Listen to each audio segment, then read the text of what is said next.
Visit Israel, and you'll be startled by how many colors you'll see. I don't mean the colors of the buildings or landscape. I mean the colors of the people.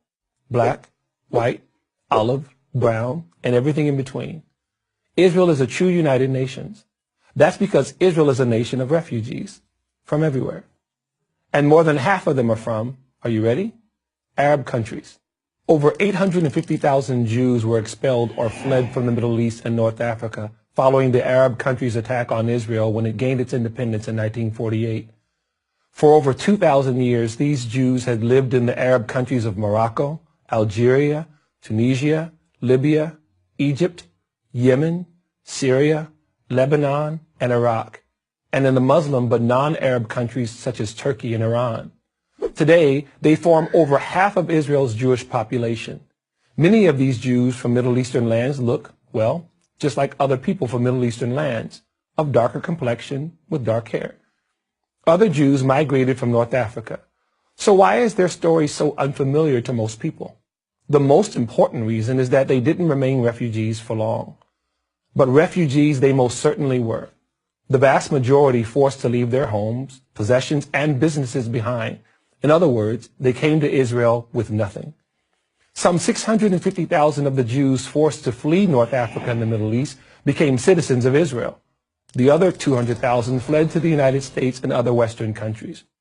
To give you an idea of how few Jews remain in Arab countries, consider these numbers. There were 150,000 Jews in Iraq in 1948. Today, there are less than 10. There were 140,000 Jews in Algeria. Today, there are less than 50. There were 75,000 Jews in Egypt. Today, less than 20. The pattern is the same across North Africa and the Middle East. Now contrast these forgotten Jewish refugees with the most celebrated refugees in the world, the Palestinians. How is it that the Jewish refugees are not even an afterthought, but the Palestinians are the longest lasting, most lavishly supported refugee population in the history of the world? The answer is purely political. After Israel gained its independence in May of 1948, the surrounding Arab nations attacked the new Jewish state. As a result, about 700,000 Arabs living in Israel fled.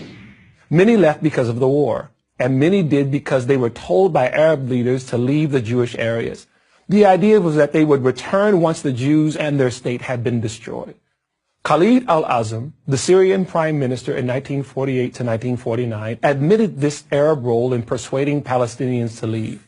In his memoirs, he wrote, "Since 1948, we have been demanding the return of the refugees to their homes, but we ourselves are the ones who encouraged them to leave." That's how the Arab, later renamed Palestinian refugee crisis was created.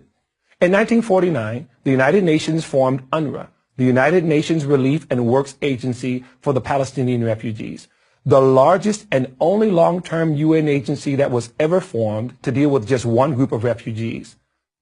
70 years later, it still exists and still calls the Palestinians and their children and their grandchildren refugees.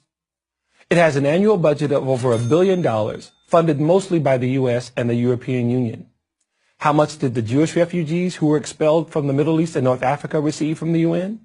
How much did Israel receive to help toward their resettlement? How much does it receive today?